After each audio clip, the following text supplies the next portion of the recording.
El Señor esté con ustedes. Y con tu espíritu. Lectura del Santo Evangelio según San Lucas. Gloria a ti, Señor. Excelentísimo Teófilo, muchos han emprendido la tarea de componer un relato de los hechos que se han verificado entre nosotros, siguiendo las tradiciones transmitidas por los primeros que fueron testigos oculares y luego predicadores de la palabra. Yo también, después de comprobarlo todo exactamente desde el principio, he resuelto escribírtelos por su orden, para que conozcas la solidez de las enseñanzas que has recibido. En aquel tiempo Jesús volvió a Galilea con la fuerza del Espíritu, y su fama se extendió por toda la comarca. Enseñaba en las sinagogas y todos lo alababan. Fue a Nazaret, donde se había criado. Entró en la sinagoga como era su costumbre los sábados y se puso en pie para hacer la lectura. Le entregaron el libro del profeta Isaías y desenrollándolo encontró el pasaje donde estaba escrito: El Espíritu del Señor está sobre mí porque Él me ha ungido. Me ha enviado para anunciar el Evangelio a los pobres, para anunciar a los cautivos la libertad, a los ciegos la vista, para dar libertad a los oprimidos, para anunciar el año de gracia del Señor. Y enrollando el libro, lo devolvió al que le ayudaba y se sentó. Toda la sinagoga tenía los ojos fijos en él, y él se puso a decirles: Hoy se cumple esta escritura que acaban de oír. Palabra del Señor. Gloria a ti, Señor Jesús. Apreciados hermanos y hermanas, el libro sagrado hoy nos ofrece 4 lecturas muy en la sintonía de fortalecer nuestra alianza con Dios a partir de reconocer la misión fundamental de Jesús. El profeta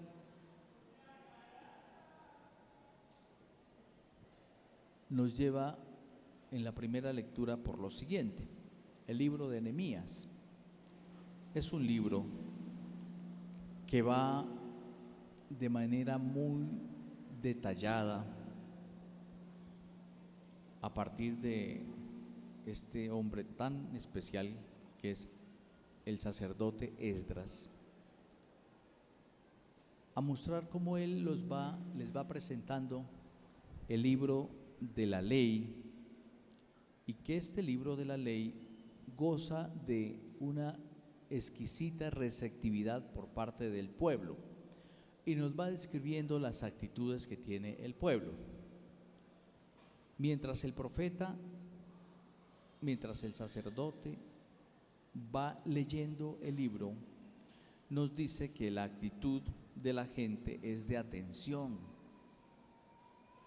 Y es una lectura larga, porque dice que estuvo desde el amanecer hasta el mediodía. ¿Qué tiene el pueblo? Una actitud de escucha. Por eso usted se da cuenta que actitud fundamental que Dios pide a sus hijos siempre es que lo escuchemos. Por eso será que en nuestra iglesia cada vez se va diciendo que nuestra oración debe procurar, buscar escuchar a Dios. Que nuestra oración alcanza como su propósito cuando Dios habla y cuando nosotros le escuchamos. No así cuando solo nosotros hablamos, porque hoy llamamos oración solamente a hablarle a Dios, y llamamos predicación a hablar de Dios, cuando se busca es tanto que el pueblo como el predicador o predicadora nos lleven y vayamos todos a hablar con Dios, a entablar un diálogo con Él. Y ejemplos muy bonitos de cómo Dios habla y de las consecuencias que tiene escuchar a Dios, y en su defecto lo que implicaría no haberlo escuchado. Piensen, pongo unos par de ejemplos del Nuevo Testamento, donde María, Nuestra Señora, no hubiera escuchado a Dios, no hubiera podido decir: hágase en mí según tu palabra. Donde José no hubiera escuchado a Dios cuando le habla a través de su mensajero, cuando él pensaba repudiarla en secreto. Si José no hubiese estado atento a cuando nuevamente Dios le habla para que vaya con el niño y María a Egipto, porque Herodes estaba planeando matarlos. O sea, qué importante escuchar a Dios. Y nos dice el relato: y escuchó a Dios. Y si quiere más referentes del Antiguo Testamento, si Moisés no hubiera escuchado a Dios, si Abraham no hubiera escuchado a Dios, es que la fe está henchida de testimonios donde lo fundamental no es que Dios nos escuche, sino nosotros llegar a escucharlo a Él. Y la fe cambia absolutamente. Mucha parte de nuestra fe está fundamentada en nosotros buscar a Dios para que nos colabore con la vida. Cuando la fe auténtica es permitir que Dios nos encuentre, porque es Él el que nos está buscando para que le colaboremos. Y mire a dónde hemos llegado, a buscarlo para que nos ayude a nosotros. Cuando la fe es nosotros estar prestas para colaborarle a Dios. Y la fe cambia. Parecen simplezas, pero son giros supremamente importantes. Entonces el profeta nos va a través de este sacerdote Esdras contando la actitud que el pueblo va teniendo frente a la palabra de Dios. Es una actitud de escucha, es una actitud reverente. Nos dicen: toda la gente seguía con atención la lectura de la ley. Esdras abrió el libro a la vista de todo el pueblo, que se encontraba en un lugar elevado. Cuando abrió, toda la gente se puso en pie. Mire la actitud. No es lo mismo cuando escucho cualquier voz a cuando escucho la voz de Dios. Mi corazón salta y mi actitud es de ponerme en pie. Ponerme en pie es como ponerme en actitud de profesión de fe, en atención de escucha. Qué actitud tan bonita que uno pudiera volver a recuperar en nosotros, donde escuchamos la palabra de cualquier manera.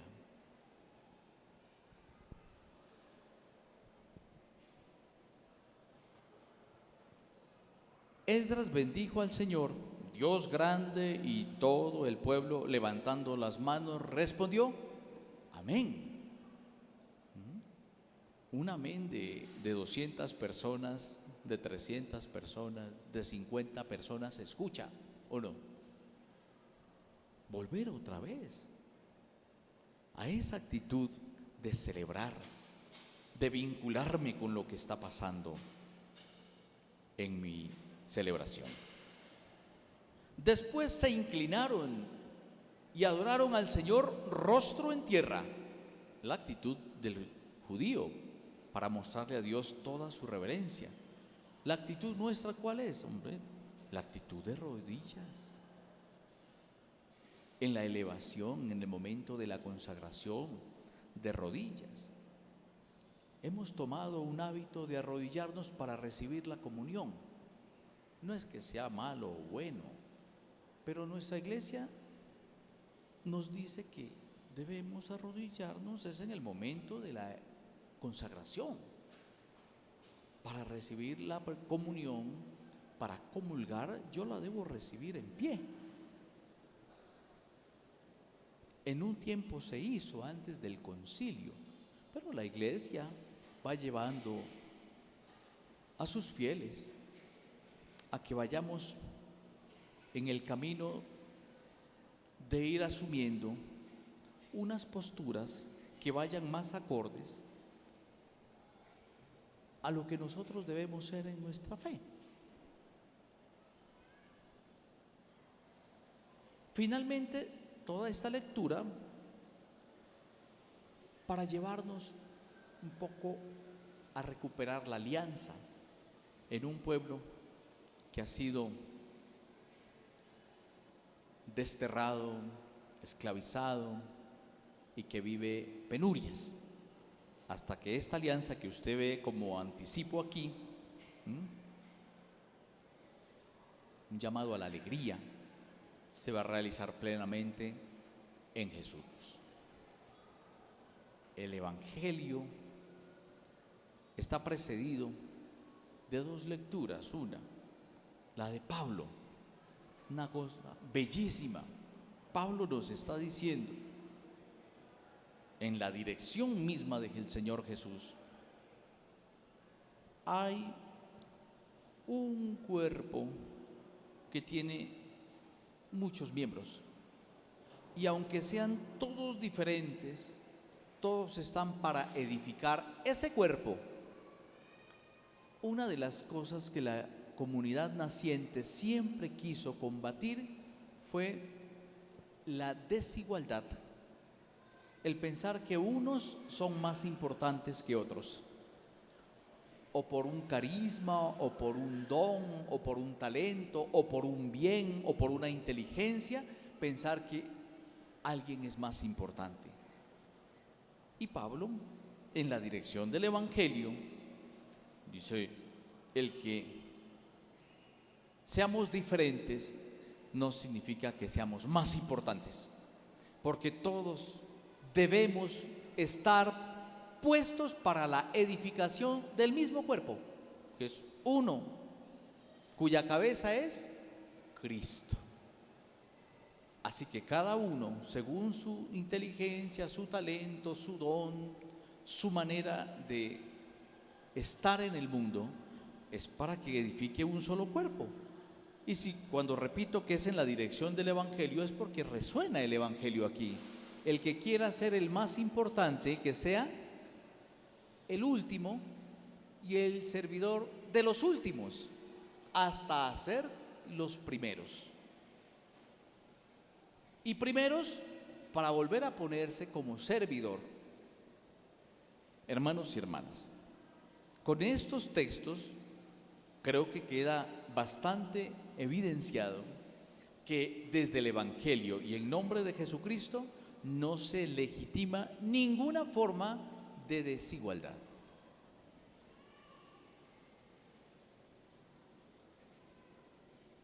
Es decir, que la desigualdad, las injusticias, las violencias que las defienden y auspician no son queridas por Dios. Todos y todas diferentes, pero al servicio de un solo cuerpo. Y lo dirá al final, no todos son apóstoles, no todos son profetas, no todos son maestros, no todos curan, no todos hacen milagros, no todos hablan lenguas, pero todos están al servicio de un solo cuerpo. Y sí pone como una cierta estratificación, no para pensar que esa elección es porque sean más importantes, no, sino simplemente, hombre, que no es lo mismo que uno pierda el meñique a que le saquen un ojo. Hay unos miembros que por su situación y sobre todo por su realidad son muy importantes. No es lo mismo que a uno, hombre, le amputen una pierna a que le amputen la cabeza. O sea, somos miembros diferentes, todos cumplimos una función.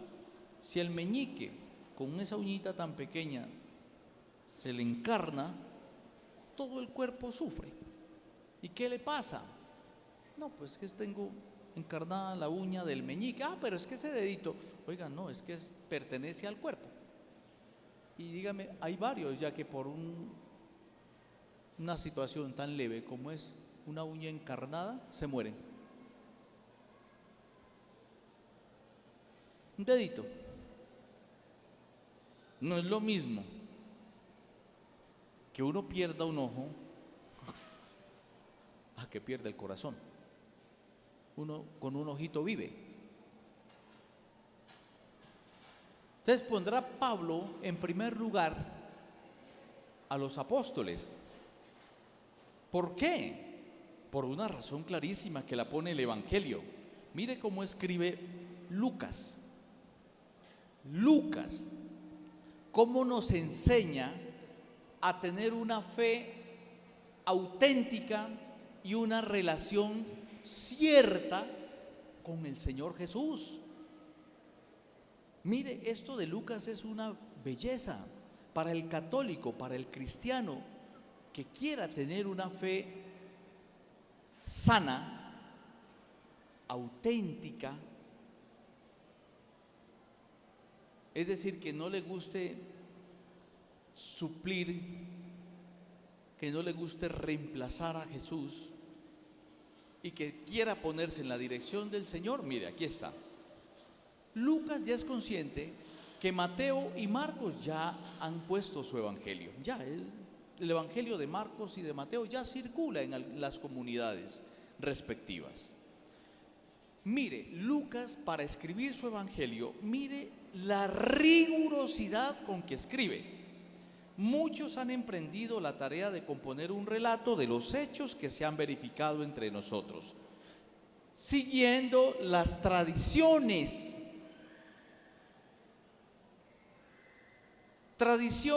transmitidas por los primeros que fueron testigos ¿qué? Oculares. Por eso nuestra iglesia es apostólica, porque usted sabe que por la mano de mi Dios misma no hay una sola letra en el Evangelio ni en el Antiguo Testamento. Todo es escrito por personas inspiradas por Dios.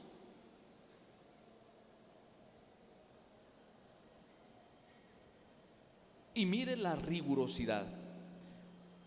Siguiendo las tradiciones transmitidas por los primeros que fueron testigos oculares y luego predicadores de la palabra. O sea, Lucas no se sujeta a la pura emoción espiritual, no se confía solo de su pura imaginación religiosa, sino que Lucas quiere escribir un relato que sea riguroso, que sea creíble, que quien lo verifique se dé cuenta que es cierto.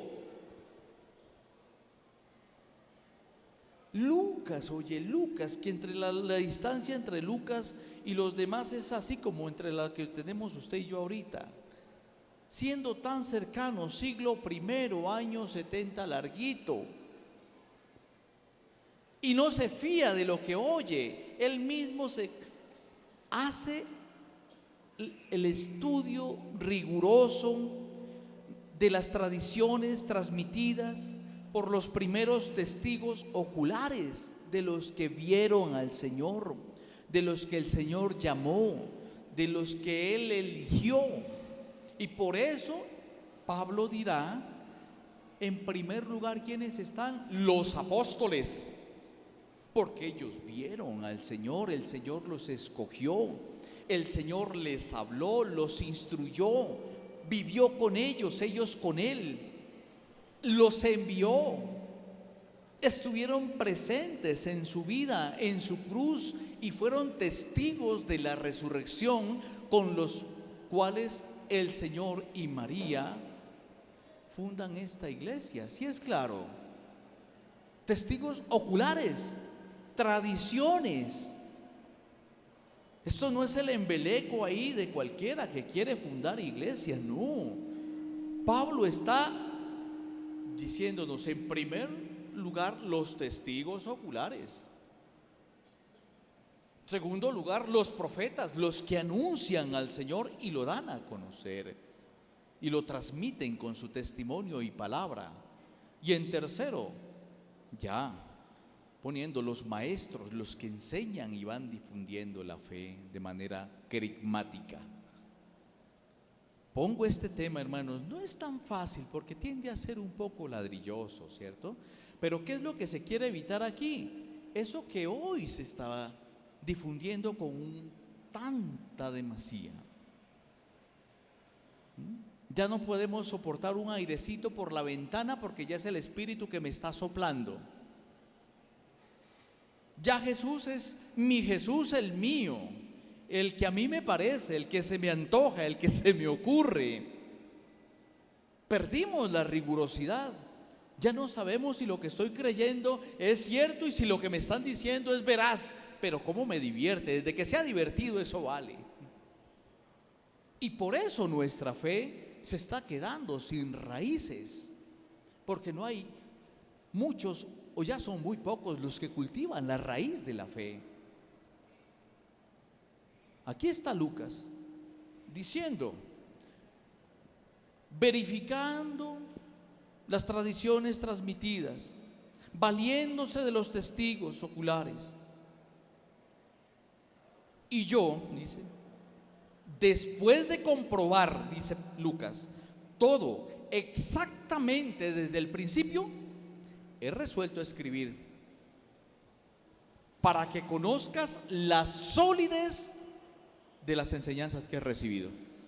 Después de indagar, de verificar, de comprobar, ha decidido escribir algo. ¿Se da cuenta? ¿No será un gran llamado para nosotros hoy de volver otra vez a darle raíz, fuente y cimiento a nuestra fe, para saber que venimos de unas tradiciones, que hay que estimar las tradiciones, no para repetirlas, sino para que sepamos de dónde venimos y cómo actualizar toda esa herencia linda en nuestra manera de vivir hoy? Pero no puede ser que hoy, por agradar al mundo, se nos olvidó la autenticidad de nuestra fe. Y todo esto para llegar a lo final, que es a lo que Lucas llega. Toda la rigurosidad, el valerse de los testigos oculares, cómo era, qué era lo que enseñaba Jesús, cómo vivía, de todo lo que ya se está diciendo realmente qué es lo que él quería. Para eso es la rigurosidad de este asunto. No para volvernos eruditos ni intelectuales, sino para saber orar poniéndome en la dirección del Señor, para saber vivir ubicándome en la dirección del Señor, para saber obrar poniéndome en la dirección del Señor. Es decir, que yo sepa que estoy obrando al Señor de manera auténtica, que estoy orando al Señor de manera sana y que estoy viviendo o procurando testimoniarlo de manera auténtica. ¿Cómo? Lucas lo dice. Toda esta rigurosidad me llevó a lo siguiente. Un día el Señor fue a su pueblo, entró en la sinagoga, le presentaron un libro y mire, el que tiene una relación sana con Jesús, ¿con qué se encuentra? Con un Jesús sano. El que quiere ser buena, y es buena noticia para el pobre, para el cautivo, para el esclavo, para el perdido, para el enfermo, para el cautivo, para el que vive aplastado por el mundo y sus injusticias, para el que vive herido por el mundo y sus violencias, para el que vive enfermo por el mundo y sus desigualdades. ¿Se da cuenta? Cuando uno busca tener una relación sana con Jesús y no cae en esos delirios religiosos y en esas fantasías espirituales, uno se encuentra con el Jesús de la Escritura. ¿Y con qué se encuentra? con que Jesús quiere la salud completa del ser humano. No solo que cure sus ojos, sino que sane su corazón. No solo que pueda caminar, sino que camine y haga el bien. No solo que tenga salud, sino que con su salud cause beneficio y bienestar a las personas, y que nunca se olvide ni del pequeño, ni del pobre, ni del débil, ni del indefenso. Entonces uno dice, tengo una relación sana. Cuando yo oro, yo le oro a este Jesús que Lucas se encuentra y nos da a conocer. No le oro a una fantasía religiosa o a un Jesús que me he creado en mi cabeza. Estoy poniéndome en la dirección de esto que dice el Señor. Y esto que ustedes escuchan, hoy se cumple. Oh, qué bueno que nosotros fuéramos la actualización del Señor Jesús en su manera de amar, de vivir, de respetar, de servir, de sanar, de partir su pan y de liberar al que tiene yugos y cadenas, al que sufre. Yo oro para poder ser un instrumento de salvación y de liberación. Yo alabo porque el Señor me está haciendo instrumento de sanación, de liberación, de anuncio. Yo lo bendigo por lo que ha hecho en mi vida y por lo que a través mío está haciendo en los demás. Es un ser humano volcado hacia el mundo para que el mundo tenga más salud, más vida, más alegría y más dignidad. ¿Dónde aparece eso que nos venden hoy? De llegar solo a ser prósperos, de llegar solo a tener salud para los míos, que se muera la vecindad, pero que mamá esté bien, papá esté bien, los hijos bien, todos, que ojalá yo pueda enterrar a todo el conjunto. ¿Dónde aparece eso? En las fantasías nuestras. Por eso, hermanos, mire, San Pablo dirá en este libro bonito de Corintios, en primer lugar los apóstoles son los testigos que nos enseñan cómo no deformar la fe, cómo no equivocarnos con Jesús y cómo no terminar en fantasías religiosas equívocas, sino ponernos en la dirección de decir, hoy esto se cumple. ¿Por qué? Porque en mí el Señor está haciendo otra réplica de Jesús. Que uno pudiera llegar a eso, a pedir que en cada uno de nosotros hoy el Señor se cumpliera. Y ya no permitamos que el Señor Jesús se siga malogrando en nuestra boca, en nuestro corazón y en nuestras manos, sino que el Señor pudiera realmente estar actual por la forma como vivimos unos a otros. Si usted quiere ponerse esta semana en la dirección del Señor Jesús, el pasaje es un pasaje muy bonito, el pasaje de San Lucas, capítulo 1. Y la alusión que hace del libro de Isaías se encuentra ya en San Lucas, capítulo 4. Para que usted pueda, por usted mismo, así como Lucas envía a Teófilo a que verifique, usted también vaya y verifique lo que yo hoy le he predicado. No es para que solo trague, vaya usted también y verifique y cerciórese para que usted, cuando escuche tanta cosa maravillosa que se habla hoy de Jesús,